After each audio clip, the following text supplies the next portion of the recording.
And then last but not least, well, not last because I'm going to tell you one more thing, the digestive enzymes can be neat just not only for, obviously for digestion, they'll help you access nutrients more effectively, but they also have anti-inflammatory properties, as we've talked about so many times on this program, if you take them on an empty stomach. And then probiotics can be very helpful for all inflammatory health issues, especially when it comes to fats, or to joints, I should say. And that's the Biolumin Nightly Essence, and I would be taking 4 of those, at least 4 of those a day, but you probably wouldn't be a bad idea for you to double that and take 4 in the morning and 4 at night. And that ought to get you started. If you want one more good nutritional supplement for arthritis, magnesium can be nice and have some nice anti-inflammatory properties, and it works well with the vitamin E. That's the Osteomag from Longevity. Thanks so much for your call. Appreciate it, John. Is there anything else you want to add? Well, yes, I do. A couple of things. What about the probiotic? I'm not a fan. No, I'm not a fan of that product. I don't talk about it too much. I know Doc Wallach used to do minocycline for a couple of weeks. What do you think about that? There's a theory that rheumatoid arthritis is caused by a bacteria. I'm not convinced of that. But yeah, that would be, if you wanted to try it. The killer biotic is like an antibiotic alternative, but it's not as strong as an antibiotic. If you really wanted to go all out and take care of the bacterial approach to arthritis, then you might want to try an antibiotic or the killer biotic. But personally, I'm thinking rheumatoid is an autoimmune disease, and that means something is getting into the system that is triggering an autoimmune response. The body's confused, essentially. Now, there is that whole bacterial theory, but I'm not a proponent of it, but you might want to try it.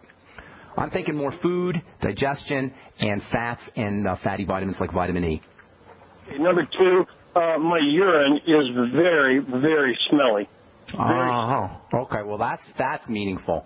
Now, sir, does it smell like asparagus by any chance? Well, I don't know. It's just really. Sometimes foods will make urine smell, but the diabetes or some kind of metabolic problem, that is a problem with how your body is processing foods and making energy. That's usually what you're looking at when you have a smelly urine. It could be a kidney problem too. It could also be it could be dehydration. You may want to try drinking more water. I'm assuming you don't have a urinary tract infection. It doesn't hurt when you urinate. And I'm assuming you don't have a kidney problem or a bladder problem. That could be significant, though. That might be that you have some kind of metabolic or biochemical issue going on. You really need to find some other symptoms, John, because it sounds like something else is going on, but without knowing what those are, it's hard to isolate the problem. Look for other symptoms and shoot me an email or give us a call back, and then we can work with you a little bit better. But it sounds like something else is happening in your body.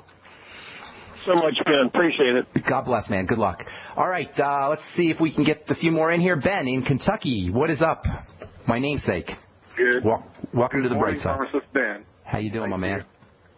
I'm doing good. How about you? I'm doing well. Thanks for calling. How can I help you? I'm calling. I've got some keloids, and this seems to be on the vein of what you've been talking about the last few days. Okay. Did you have a wound, any kind of wounding, or the keloids just showing up? I don't remember getting a wound. I'm not developing more keloids. I've had these for 15-plus years. Okay, but you don't have any more. They're not happening all the time. No. Okay, keloids are formed by collagen. Collagen is the main protein in the body, the main connective tissue protein, and it forms a significant concentration or significant amount of the skin, the lower part of the skin, the dermis, is made up of collagen. So the cells that make collagen are called fibroblasts. Remember, all disease is cell disease. If you have keloids, and for the listeners, keloids are these kind of raised sort of scar tissue that forms on the skin. African-American males will get them. They'll sometimes occur after wounding. It's a sign that the fibroblasts, the collagen-making cells, are not doing their business correctly. And we're going to talk about why cells don't do their business correctly tomorrow. But long story short, you want to think about fats and fatty vitamins if you have keloids, if you're keloiding, if you have chronic formation of these keloids, these raised kind of scar tissue. And that is especially vitamin D and essential fatty acids. And I'm not speaking to you, Ben, because yours are already formed. But for folks who get these chronically, and especially African American males, focus on vitamin D as well as vitamin A because they work together, and essential fatty acids, and the whole fat metabolism issue that we're going to talk about at length tomorrow. So fibroblasts make collagen. They're collagen-making cells. Don't worry about the name. Collagen-making cells become defective. They produce collagen incorrectly, and that's what a keloid is. Now, Ben, my friend, yours have already formed, so they're on the formation. They're in the category of a scar, and you're not going to really be able to get rid of those except for surgically. They're already there. Okay. And I wish I could tell you that you could do something nutritional to get rid of them. You can't. Once they're there, they got to be removed surgically. Where are they? Where do they appear on your body? On your face or your neck? They're on my chest. Oh, on your chest. It really shocked my doctor because I'm a white guy. He said he normally saw them in females in the area they are after a vasectomy. Yes, they usually come after surgery. They would come after a surgical procedure. But anybody who's having a surgical procedure, and even sometimes African Americans will get them just from shaving. So any kind of cuts or wounds or surgical procedure, if you suspect you might keloid, focus on fat absorption and fat malabsorption. We will be talking about that at length tomorrow. Ben, I got to move. That's all the time we have for today. Thanks for your call. And I apologize if I left you on hold. Call back tomorrow, and we'll tell our call screener that we left you on hold. We'll get you first up.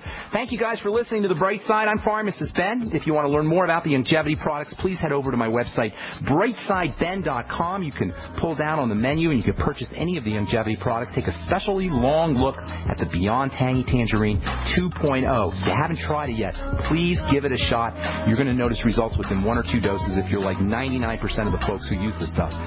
Please check out my blog, pharmacistben.com, and I'd love to have you join the Brightside Ben team for a one-time $10 fee. You can join the team and help spread the word about the power and importance of a good nutritional supplement program.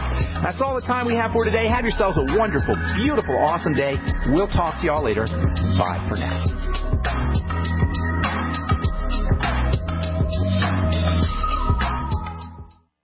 Self-reliance, survival supplies, survival skills, national experts. Get it all at the only free-to-attend national event exclusively for preppers. This spring in Tulsa, it's the National Preppers and Survivalist Expo, a must-be-there event presented by American Living. This massive expo will include special guests, David Mays from Nat Geo's Doomsday Preppers, plus GCN's own Dr. Joel Wallach via live video conference. Hear Dr. Bones, Nurse Amy, and members of the American Prepper Network, along with many other leading national experts. Learn life-saving tips, CPR, how to handle crisis situations, walk through a bomb shelter, and much, much more. 2 big days, April 5th and 6th at the Tulsa Expo Square in Tulsa, Oklahoma. That's April 5th and 6th. Doors open at 9 a.m. with absolutely free admission. Don't miss the National Preppers and Survivalists Expo, America's largest emergency preparedness event. Get your free tickets now. NPSExpo.com. That's NPSExpo.com.